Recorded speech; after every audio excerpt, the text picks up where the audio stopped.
그리고 요거는 기사입니다. 연준 긴축 걱정 말라. 내후년까지도 자산 매입 못 줄인다. 해가지고 4월 21일자 기사입니다.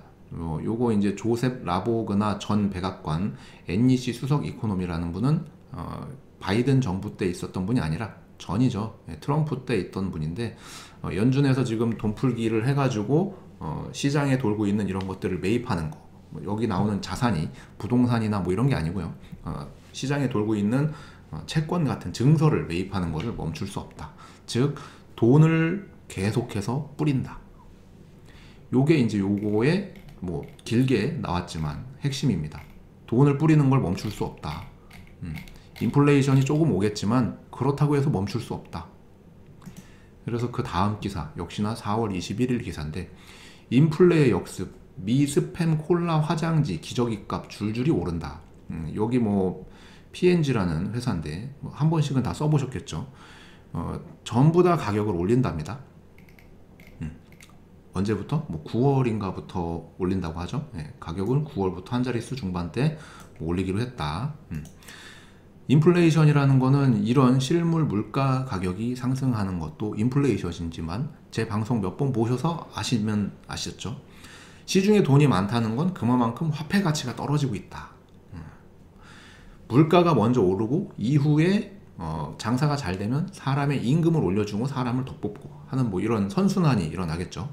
디플레이션 같은 경우에는 물가가 떨어지면서 인력을 감소하시고 그게 추가적으로 디플레이션이 악순환으로 이어지는데 인플레이션은 그만큼 장사가 잘 된다라는 전제를 깔고서 사람을 더 뽑고 뭐 이런 것들이 이제 선순환으로 이어질 수 있는 구조입니다. 그리고 우리가 부동산에서 알아야 될 거는 시중에 돈이 많아서 화폐 가치가 떨어지고 인플레이션이 발생하면 안전자산인 부동산으로 돈이 일정 부분은 오더라. 뭐 물론 100%는 아니어도 일정 부분 오더라. 자, 요거는 토지 보상 순조롭고 분양가는 시세의 70에서 80%, 3기 신도시 자신만만한 정부에서 정부 이야기가 이렇게 나왔어요. 근데 이게 시세의 70%에서 80%로 분양을 사전 청약으로 한다는 겁니다. 사전 청약. 아까 이제 단톡방에 계셨던 분들은 아시겠지만 사전 청약이라는 건 뭐죠? 아무것도 없는 백지 상태에서 그냥 여기에 아파트를 지겠다라는 그것만으로 청약을 늘하는 거죠. 이거는 뭐랄까 수요를 단기간에 스폰지처럼 흡수할 수 있는 제도 중에 하나예요. 다만 책임은 아무도 안 져요. 이 아파트가 정상적으로 추진이 되고 그 정해진 날짜에 입주하는지는 아무도 책임을 안 져요. 자신만만한 거지 정부에서도 1년밖에 안 남았는데 책임질 리가 없고요. 다음 뭐 그 국회의원이고 뭐 다 그쪽에 계신 분들 3기 신도시에 계신 분들도 책임을 못 져요. 근데 사전 청약으로 흡수를 하는 거죠. 뭐랄까 잠재적인 수요를 조금이라도 여기에서 뭐 39,000 가구라고 하죠. 그거를 사전 청약으로 해가지고 시중에서 그만큼을 흡수하면 어느 정도 시장이 좀 진정되지 않을까라는 희망 고문. 그리고 요거는 이제 규제 완화 조짐에 시장이 동요한다. 최대한 빨리 조정하겠다 해가지고 4월 21일자인데 요것도 이제 최근에 규제 완화가 이제 계속 나오잖아요. 우리 뭐 어느 정도 예상했던 건데 규제 완화 안 할 수가 없겠죠? 그러면은 이 규제 완화가 지금은 사실 뭐랄까 기본 지지층이라고 해야겠죠. 정부의 기본 지지층마저도 이탈할까봐 뭔가 이렇게 스텝을 앞으로 갔다 뒤로 갔다 막 계속 꼬이고 있어요.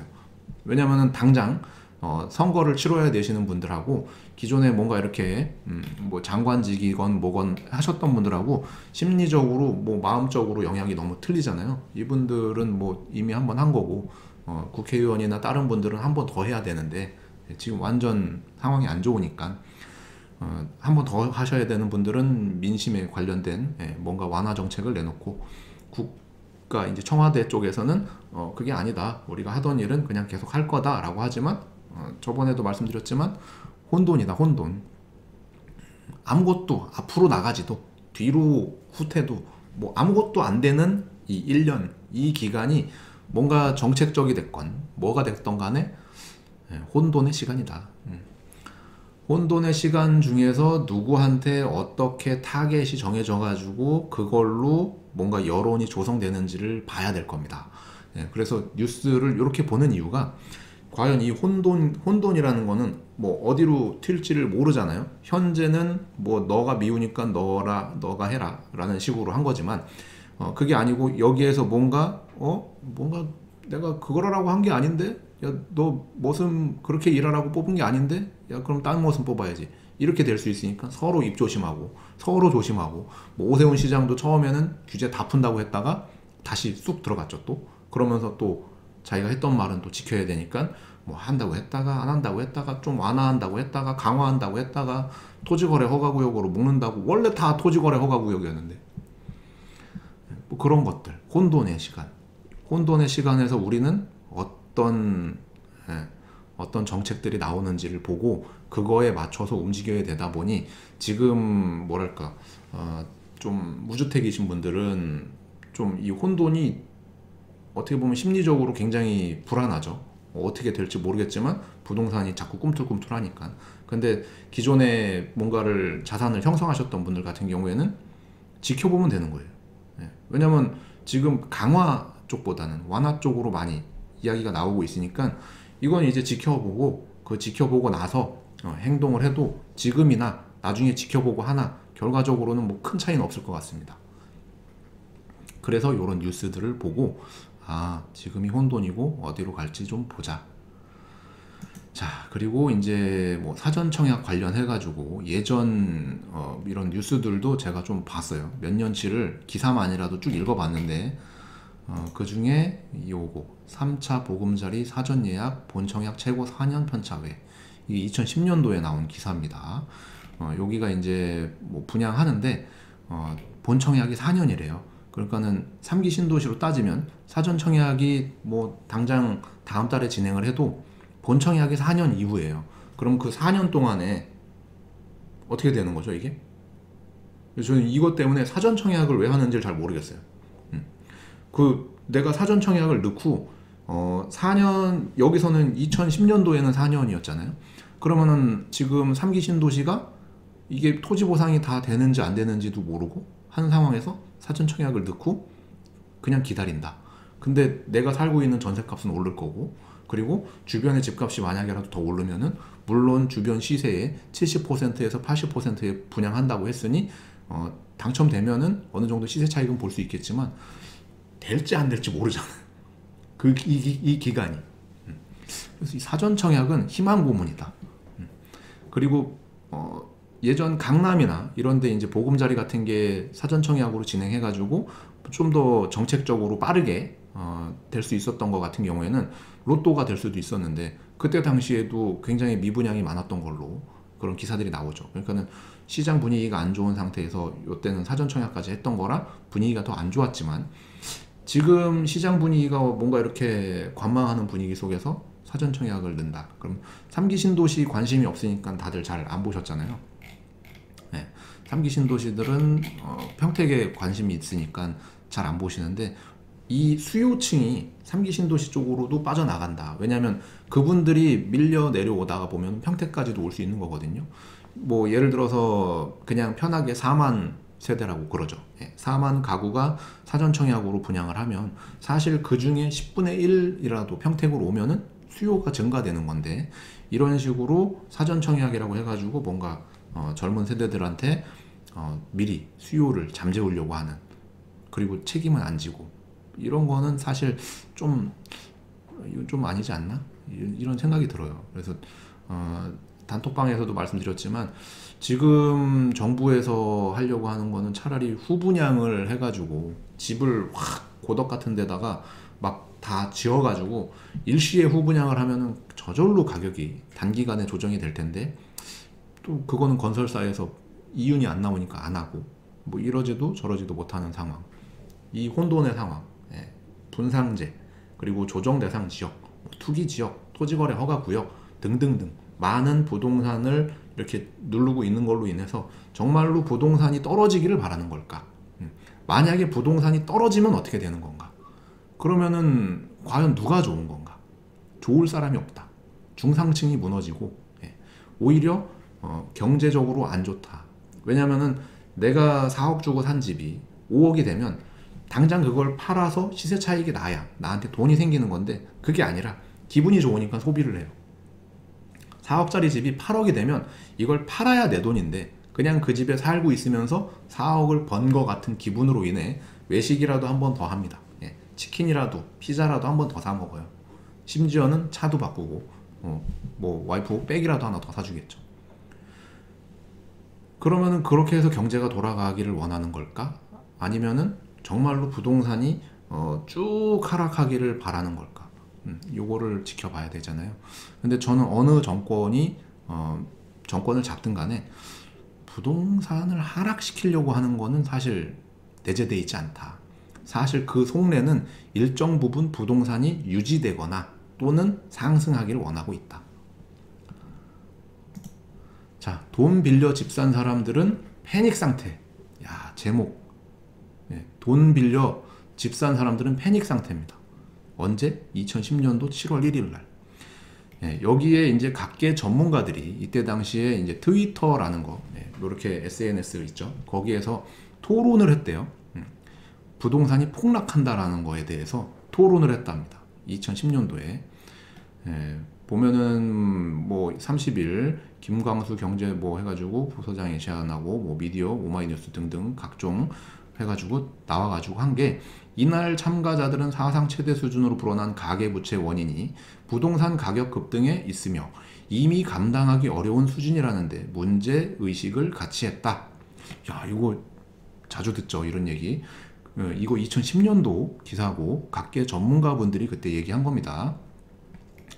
금융회사 직원이라고 밝힌 땡땡은 주택담보대출 연체율이 사상 최저 수준이지만 금리가 오르기 시작하면서 아파트 가격이 70% 이상이 대출인 채무자들은 극단적인 판단을 할 수밖에 없는 지경에 몰릴 것이라고 지적했다.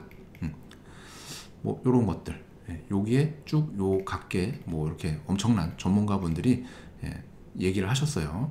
이날 토론 참가자들이 시장 참가자들을 대변한다고 할 수는 없지만 빚을 내서 집을 사기는 부담스러운 수준이 됐다는 공감대를 형성했다. 집이 없는데 집값 오르면 상대적 빈곤감이 가장 두렵지만 빚 내서 집 샀는데 집값 내리면 절대적 빈곤이 처할 수 있다고 경고했다. 사실 어제 세종시 원안 확정으로 수도권 부동산 가격 하락은 거스를 수 없는 방향을 잡은 것 같다고 지적하기도 했다. 뭐 이런 내용들. 와, 요거 저만 이상하게 되는 걸까요? 이게 불과도 아니죠. 2010년도니까는 11년 전 이런 이야기를 했습니다. 이때 집을 샀더라면, 특히나 이때 서울에 집을 샀더라면이라는 후회가 되죠. 자, 요것도 2016년도 기사입니다. 부동산 거품 붕괴. 아, 무서워요. 부동산 거품 붕괴. 더 이상 전망 아닌 현실이다. 아직 현실이 안 닥쳤나봐요. 지금 2016년도 수정한 거거든요. 그리고 최초 기사는 2010년도에 나온 겁니다. 그러니까는 11년 동안 아직 현실이 안 왔어요. 한국에서 부동산 거품 붕괴에 대한 경고는 사실 새롭지 않다. 한국의 가구 소득 대비 주택 가격은 2008년 말 현재 6.26으로 미국, 일본 2배 가까이 높다. 범위를 서울, 강남으로 좁히면 거품은 더 확연히 드러난다. 직장 생활을 하는 노동자가 서울에서 33평 아파트를 마련하려면 37.5년이 걸리고 강남에서 같은 크기의 아파트를 마련하려면 56.1년이 걸린다. 반면 정부와 부동산 정보업체, 경제지 등 일부 언론에서는 거품은 없다고 주장해왔다. 또 부동산 불패론이 매번 현실로 입증됐던 게 사실이다. 부동산 투기 세력과 전쟁을 선포했던 노무현 정부에서도 집값은 올랐고 세계 경제 위기로 미국, 일본 등 다른 나라 집값이 다 떨어졌던 2008년과 9년에도 일시적인 충격은 있었지만 서울, 강남의 집값은 무너지지 않았다. 그러다 올해 초부터 다시 부동산 시장이 하락세로 접어들었다. 이 하락세로 접어들었대요. 거래가 완전히 얼어붙은 가운데 지금하고 비슷하죠. 시장엔 불안감이 엄습하고 있다. 현 국면이 끝을 모르고 치닫던 상승기가 끝나고 하락세로 접어든 변곡점이 될 것인가, 아니면 이명박 정부의 강한 부동산 경기 부양 의지가 다시 불쏘시개로 작용해 국면을 전환시킬 것인가? 만약 부동산 시장이 대세 하락 국면으로 접어든 것이라면 거품 붕괴에 따른 고통과 피해를 최소화하는 방법은 무엇일까? 높은 집값 때문에 내 집 마련에 대한 희망을 빼앗겨버린 대다수 국민들을 위한 주택 정책은 어떤 것인가? 지금 부동산 시장에 던져진 숱한 질문을 부동산 전문가에게 물었다 해가지고 뭐 여기 요분 해가지고 쭉 나오는 게 있어요. 반등 에너지 크지 않다. 5년 이상 장기 침체 이어질 거다. 그리고 국토부가 건설업계 대변인이다. 뭐 쭉 나옵니다. 인플레이션은 위험은 어쩌라고 해서 인플레이션 얘기도 나오죠. 저금리 인플레이션. 그리고 보금자리 주택은 반값 아파트 여전히 고비용 구조다. 현실은 핵심은 건설사 구조조정인데 가계부채 탓을 하고 있다. 뭐 이런 것들. 요게 언제 기사냐면 2010년도 기사입니다. 근데 어제 나온 기사라고 해도 믿을만 하죠. 예. 여기에 요 이명박자 빼고 문재인 정부로 바꿔도 뭐 크게 이상하지 않은 그런 기사입니다.